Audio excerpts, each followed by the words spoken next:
시청자 여러분 안녕하십니까? 윤석열 대통령의 기자회견을 어떻게 보셨습니까? 저는 보는 시간 내내 안타까웠습니다. 왜 기자회견을 진즉하지 못했는가? 저는 연초부터 주장을 했습니다. 대통령이 대규모의 기자회견을 해서 김건희 여사 문제를 포함한 모든 것에 관해서 진솔하고 당당하게 답변을 해야 된다.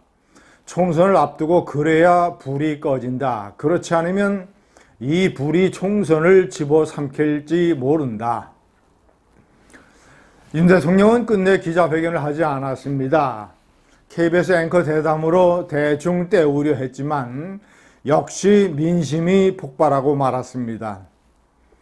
충분히 할 수 있는 얘기, 오늘 할 수 있는 얘기라면, 그러니까 총선 결과 참패를 해서 밀려서 겨우 오늘 할 수 있는 얘기라면, 기선을 먼저 잡기 위해서 총선 전에 기자회견 때 국민들에게 당당하게 얘기를 할 수 있어야 됐었습니다.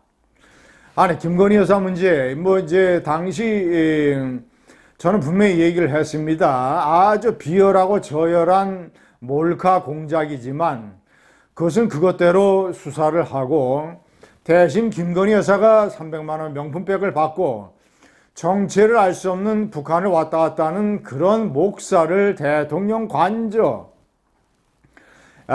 그런 곳에 불러들여서 무슨 통일, 무슨 운운하고 이런 것에 대해서 대국민 사과를 대통령이 해야 된다. 오늘 부인의 현명하지 못한 처신으로 국민께 걱정을 끼쳐드려서 사과드린다라고 얘기를 했습니다. 그리고 내용의 진상에 관해서는 서울중앙지검에서 전담 수사팀을 꾸려서 수사를 하니까 이제 거기에 엄정하게 수사가 이루어지도록 맡긴다고 했습니다. 연초에 기자회견을 해서 대국민 사과를 하고 당시에도 서울중앙지검에 고발이 접수된 상태니까 내가 지시를 해서 서울중앙지검에 전담 수사팀을 만들어서 철저하게 수사를 하겠다라고 했으면 김건희 특검법 문제에도 동력을 얻지 못했을 것입니다. 김건희 여사 도이치모터스 주가 관련 이 특검법 문제도 마찬가지입니다. 대통령이 거부한 이유를 오늘 상세하게 밝혔습니다. 문재인 정권에서 나와 내 가족을 겨냥을 해서 2년 반 동안 철저하게 수사를 했다. 그런 수사가 봐주기 수사였겠는가? 그런데 와서 이것을 다시 특검을 하자고 하는 것은 정치 공세다. 얼마나 명백한 논리입니까? 연초에 기자회견을 해서 그런 것을 분명히 그렇게 밝히라고 저를 포함한 많은 사람들이 욕을 했음에도 불구하고 그저 오만한 생각에, 불통의 생각에 기자회견을 하지 않고 있다가 총선에서 참패를 하니까 이제 와서 그렇게 설명을 했습니다. 얼마나 명백한 설명입니까?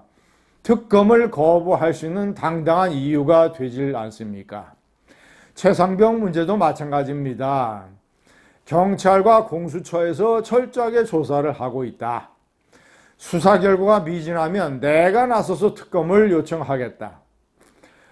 이 문제도 최상병 특검을 하겠다고 야당이 얘기한 지가 얼마입니까?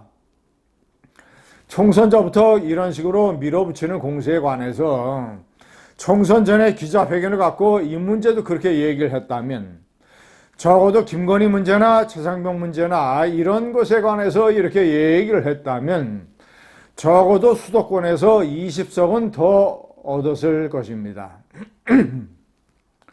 총선에서 참패하니까, 그러니까 이제 완전히 일종의 기가 죽어서 이제 와서 다 그런 식으로 사과하고, 그리고 이제 이재명 대표와의 영수회담도 마찬가지입니다. 그런 협치 문제 이런 것도 너무 이제 함성득, 이명백 이런 것에 관한 진상이 오늘 기자회견에서 철저하게 나오질 않았는데 이것도 두 사람이, 비선 역할을 맡았던 두 사람이 동시에 기자회견을 해서 똑같이 얘기할진대는 그것이 얼마나 어느 정도 사실인가를 보여주는 거 아니겠습니까? 시청자 여러분, 그런 것들이 내용이 예를 들어서 박영선 총리, 양정철 비서실장 이런 설과 관련돼서 얼마나 많은 그런 이 오해와 많은 사람들의 분노를 지금 자아내고 있습니까?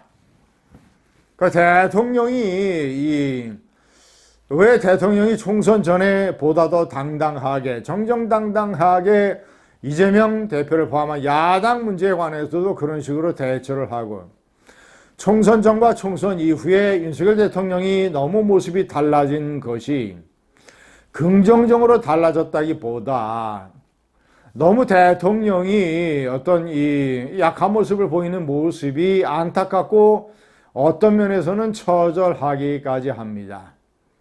야당에게 총리 추천권을 이 얘기를 했다든가, 이재명 대표가 거북하게 생각하는 대선 경쟁자를 비서실장에서 배제하겠다는 이런 얘기를 했다는 그런 설이나,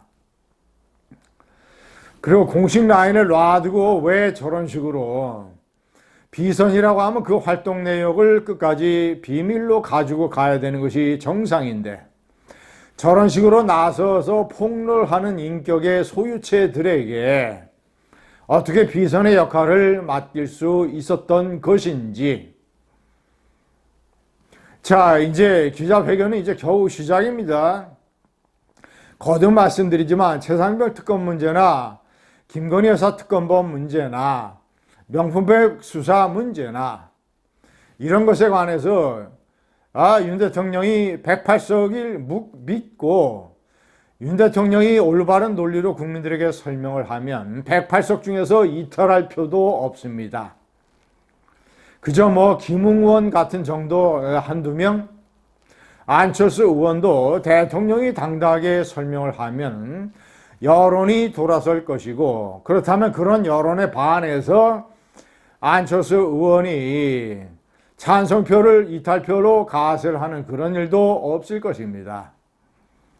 페르시아의 100만 대군의 침략에 맞서서 스파르타의 레오니소스 왕이 만들었던 100명의 결사대가 300명의 결사대가 똘똘 뭉쳐서 싸웠던 것처럼 108명이 똘똘 뭉칠 수가 있습니다. 그 관건은 윤 대통령의 당당함입니다.